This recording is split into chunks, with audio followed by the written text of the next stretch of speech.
Stop the reading because the heir is not missing. He's been locked underground. The lawyer's office fell silent as Imani Johnson, the family's housekeeper, rose with trembling hands and eyes that refused to blink.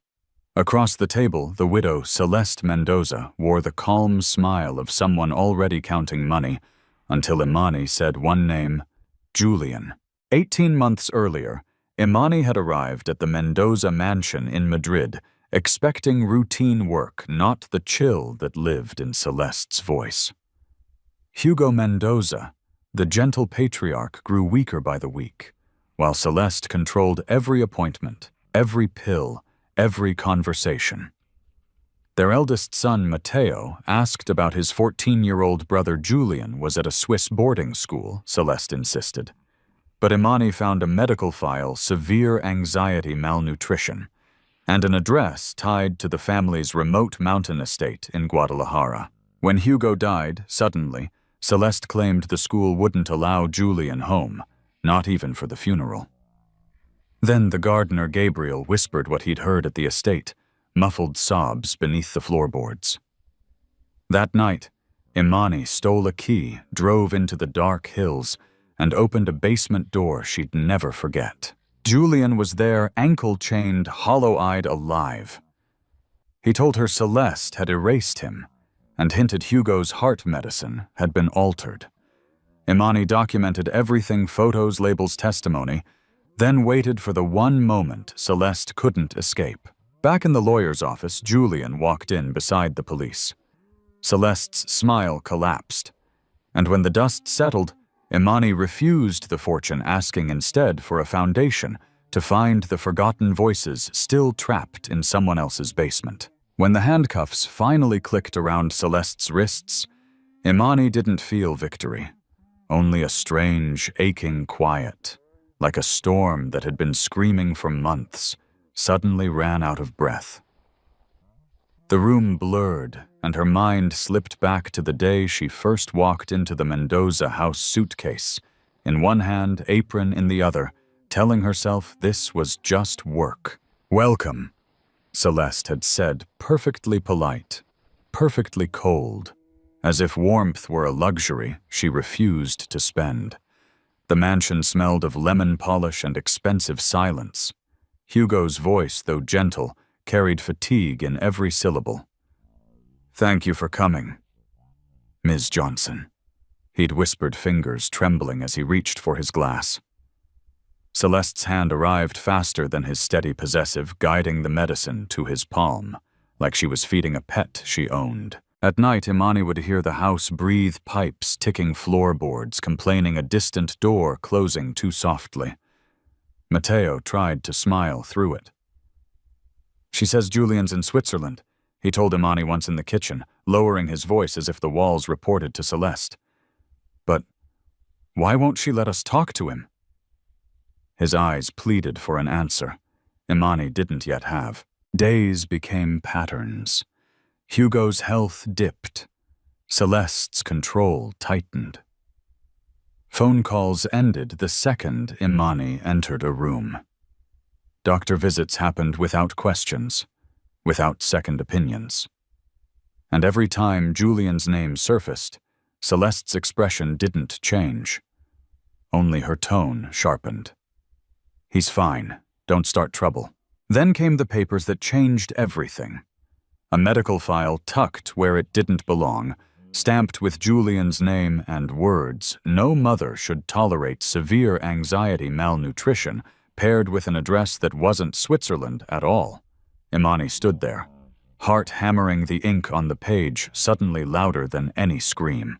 In the lawyer's office, watching Julian breathe freely for the first time in too long, Imani finally understood what she'd felt from the beginning, that mansion had never been a home. It was a stage polished perfect, and somewhere off camera, a child had been fading in the dark, waiting for someone brave enough to turn on the light. After that file, everything Imani saw in the house began to line up like bruises you only notice once the adrenaline fades. Celeste's routine was too precise.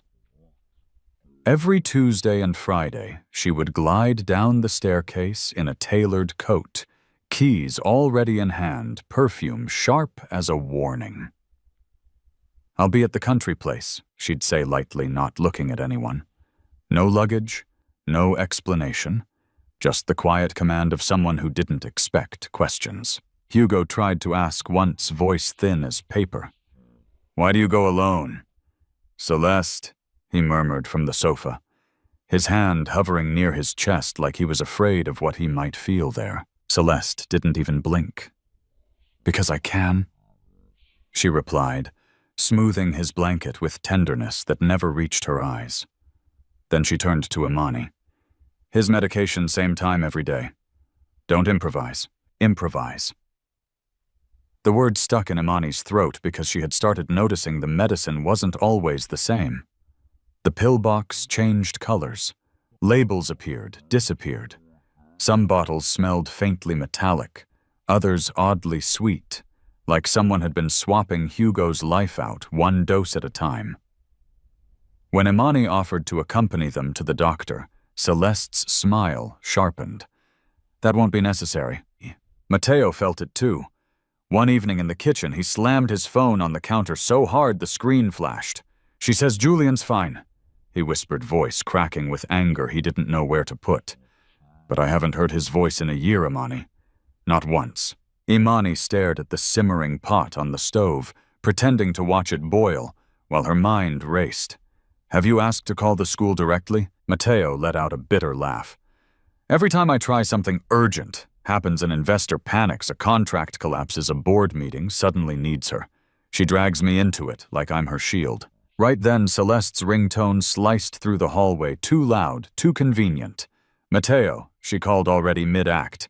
"The company needs you, now." And as Matteo hurried past, caught in her manufactured chaos, Imani watched Hugo in the living room. Shoulders slumped, breathing shallow, staring at the door Celeste had just walked through, as if he sensed that somewhere beyond it, his youngest son was not studying, but disappearing. Hugo died on a Monday morning, the kind that should have smelled like coffee and ordinary grief. But in that house, even death felt scheduled. Imani found him first slumped in his armchair, as if he'd simply fallen asleep mid-thought, one hand curled near his chest. For a heartbeat, she waited for the rise of breath that never came. "Call the doctor," Celeste ordered when she arrived, not rushing, just arriving, composed, already in control. She knelt, touched Hugo's wrist with 2 fingers, then looked up, as if confirming a plan had gone exactly as written. "Matteo," she said softly, "don't make this harder." Matteo's face crumpled anyway. He sank to his knees, pressing his forehead to his father's hand. "Dad, please." His voice was small, almost childish, and it cracked something inside Imani that she couldn't fix with towels or tea. The funeral was a blur of black fabric and expensive condolences. People spoke about Hugo's kindness, his legacy, his strong family. Imani watched Celeste receive sympathy, like an award chin lifted tears perfectly measured. And still one absence screamed louder than the priest's prayers. "Julian," Matteo asked the question everyone swallowed. "Where is my brother?" Celeste didn't flinch. "The boarding school won't release him," she said, as if grief had policies and office hours. "They're strict. It's for his stability." Matteo's eyes burned. His stability. "He's 14. He needs his family." Celeste leaned closer, voice velvet over steel. "He has what he needs. You focus on the company. Your father would want that." Imani stood near the back pew, fingers clenched so tight her nails bit skin. Hearing the echo of that medical file in her head, malnutrition, anxiety, Guadalajara. She glanced at Hugo's closed casket and felt a cold certainty settle in her bones. This wasn't just a tragedy. It was a silencing. After the service, as mourners drifted away, Matteo stumbled outside into the gray afternoon. "If she's lying," he whispered, Barely able to speak, then where is he? Imani looked at the widow, shaking hands under the cemetery's bare trees, and the answer rose in her like a bruise finally pressed. Julian wasn't far. He was hidden. And someone had made sure Hugo would never go looking. The day after the funeral, the mansion felt louder. Every clock tick sounded like accusation. Imani was wiping down the kitchen counter when she noticed Gabriel the gardener standing by the back door, with his cap in his hands, eyes fixed on the floor, as if it might swallow him. "Ms. Johnson," he murmured, barely moving his lips. "I shouldn't say this." Imani froze. "Then why are you here?" Gabriel swallowed hard, and when he finally looked up, his eyes were wet. "The mountain estate. The one in Guadalajara. I've worked there since before Celeste came. And sometimes late when the wind dies, there's crying." His voice broke on the word. "From below. From the ground." Imani's stomach turned cold. From where below? He shook his head fast. "I heard it through the cellar vents, like a child trying not to make a sound. When I asked, she threw me out. Said if I ever stepped near that door again, she'd ruin me." For a moment, Imani couldn't breathe. The medical file flashed behind her eyes, malnutrition anxiety, that same address. Suddenly, the mansion's polished floors felt like they were hiding something, too just better at pretending. That night, while Celeste's laughter drifted from a phone call upstairs, Imani moved through the hallway like a shadow. Hugo's old coat still hung by the door, and she brushed it with her fingers, an apology she couldn't say out loud. In the study, Celeste's keys rested in a silver bowl. Imani's hands trembled as she lifted the ring, the metal cold as a confession. She pressed it into a bar of soap, the way she'd seen people do in old films, quick, careful, then returned the keys exactly where they'd been. Hours later, she sat behind the wheel of her small car, the copied key biting into her palm. The road out of Madrid stretched into darkness, and the city lights disappeared behind her, like the last safe lie. "Julian," she whispered into the empty passenger seat, voice cracking. "Hold on." And as the mountains rose ahead, black against a starless sky, Imani realized she wasn't driving toward a place. She was driving toward the truth Celeste had buried. The gravel road ended at the Guadalajara estate, like a sentence cut short. Imani killed the engine and sat in the darkness, listening, wind scraping the trees, her own heartbeat pounding in her ears. The house looked asleep, but not peaceful, more like it was holding its breath. She slid the copied key into the side door, and the lock turned with a soft click that felt impossibly loud. Inside, the air was colder than it should have been, damp with stone and neglect. Her phone flashlight carved a narrow tunnel through the hallway. Dust floated like ash. Every step made the floor groan, and with each creak, Imani pictured Celeste's face, calm, practiced, telling the world Julian was fine. Then she heard it, not a scream. A thin, broken sound like someone trying not to exist. "Julian," Imani whispered, voice shaking. The sound came again downstairs. She found the cellar door half hidden behind stacked crates. Her hands fumbled with the key. The metal resisted, then gave. When the door swung open, a wave of stale air hit her old mildew rust, something human. She descended slowly, one step at a time, praying she was wrong and knowing she wasn't. At the bottom, her light landed on a small figure curled against the wall. A chain glinted at his ankle. Julian lifted his head, eyes too large for his face skin stretched over bone. His lips moved as if speech had become unfamiliar. "Don't tell her," he rasped, and the plea shattered Imani's chest. "I'm not here for her," she said, crouching close, forcing her voice to stay steady. "I'm here for you. I swear." His fingers trembled as he reached toward her, hesitated, then clutched the sleeve of her coat like it was the only solid thing left in the world. "She said nobody would believe me," he whispered. "She said my father wouldn't come." Imani blinked hard, fighting the blur in her eyes. With one hand, she filmed the chain, the bruises, the lock. With the other, she held Julian's cold wrist. Nearby, on a dusty shelf, she found pill bottles, labels, peeled doses, mismatched evidence that felt like poison in her palm. "Listen to me, Julian," she said, leaning in until her forehead nearly touched his. "You're not disappearing again. Not tonight. Not ever." Imani didn't free Julian. In one heroic motion, she carried him out, piece by piece, like rescuing a flame from wet ashes. First, she wrapped his shoulders in her coat. Then she coaxed his stiff legs to stand, whispering, "One step. That's it. Breathe with me." The chain was heavy, the lock stubborn, but she filmed it, photographed it, and pocketed the key ring from the shelf like it was a loaded weapon. When Julian swayed, she caught him. Outside, the cold night slapped their faces awake. Julian flinched at the open sky, as if it might betray him. "She'll find me," he rasped. "She won't," Imani lied, because hope sometimes has to arrive before proof.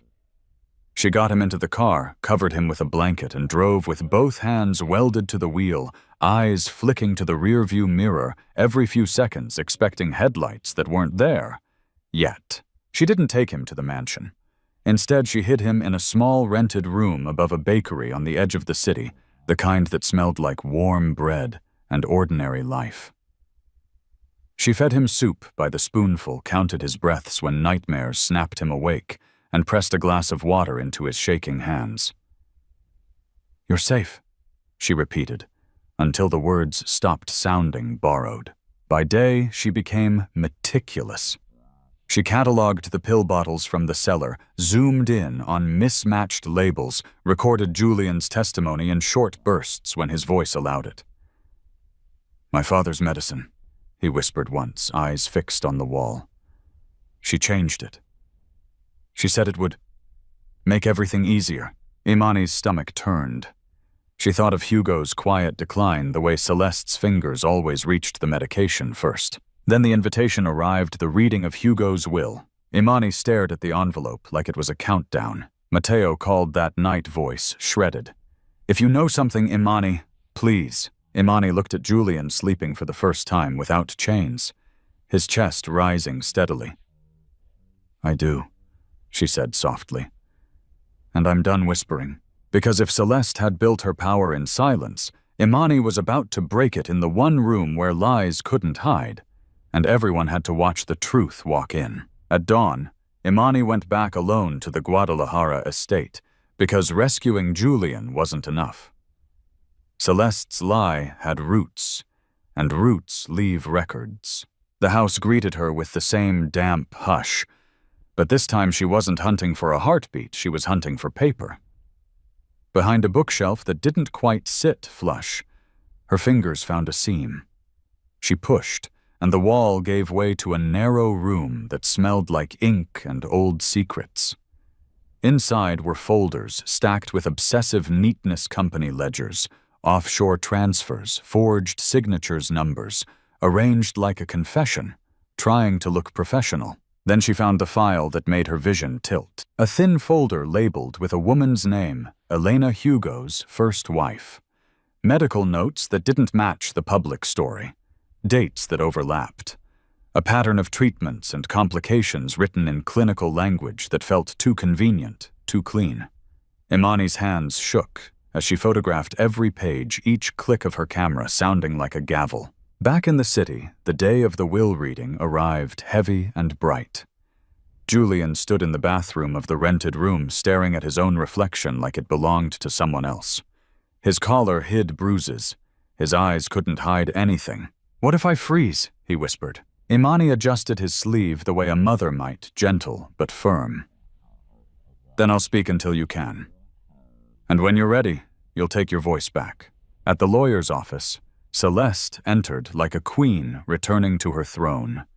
Black dress, perfect posture, grief worn like jewelry. Matteo looked hollow beside her. The lawyer cleared his throat. Papers poised, ceremony beginning. That was when Imani stepped forward. "Before you read a single line," she said, voice steady enough to surprise even herself, "there is someone you need to see." The door opened. Julian walked in, not as a roomer, not as a Swiss student, but as flesh and truth. Behind him, police officers moved with quiet certainty. For one breathtaking second, Celeste didn't understand what she was seeing. Then her face cracked just slightly like porcelain under pressure, and Imani knew the basement had been dark. But this was the moment Celeste finally had nowhere left to hide. Celeste's scream didn't come out as a scream, it slipped out as a laugh that was almost convincing, almost charming until it wasn't.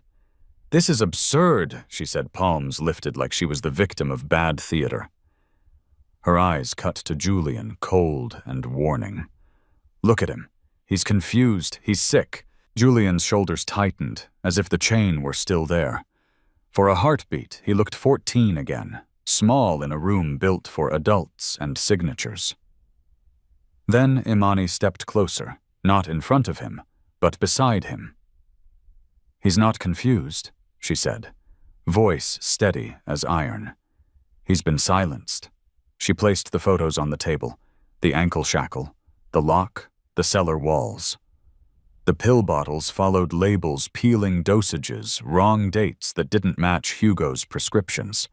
And finally the documents from the hidden room ledgers, transfers, forged signatures, Elena's file proof that Celeste's grief had always been a costume.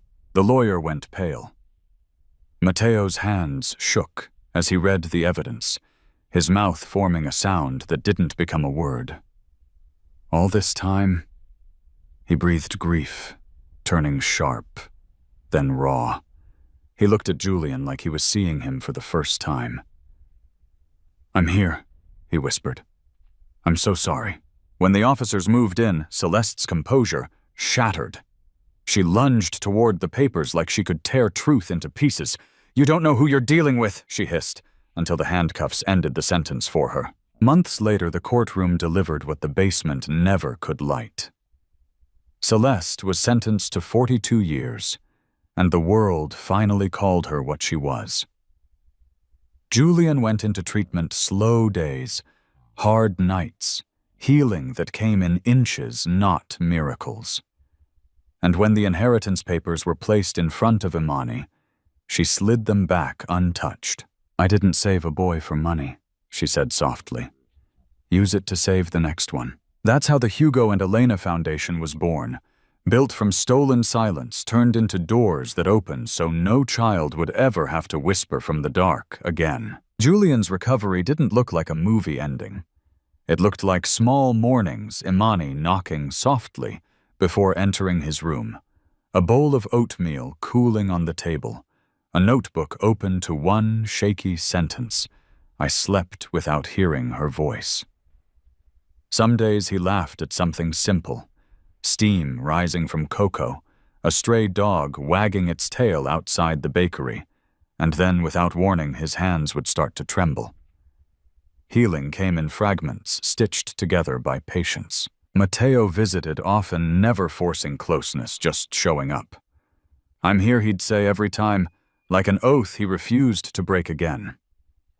And when Julian finally asked, "Do you think Dad knew?" Imani's throat tightened. She didn't offer easy comfort. She only answered with truth. "He tried to protect you the best he could with what he knew. Now we'll protect you with what we know."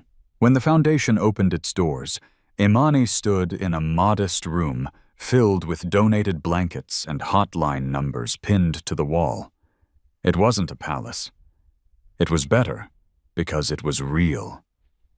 She watched Julian place the first box of supplies on a shelf, and for the first time, his hands didn't shake. "For someone else," he whispered. And that was the moment the past finally loosened its grip. Evil often survives because it stays polished behind smiles, power, and perfect stories. But courage can be ordinary. A person who notices, who questions, who refuses to look away. If you ever feel something is wrong, trust that instinct.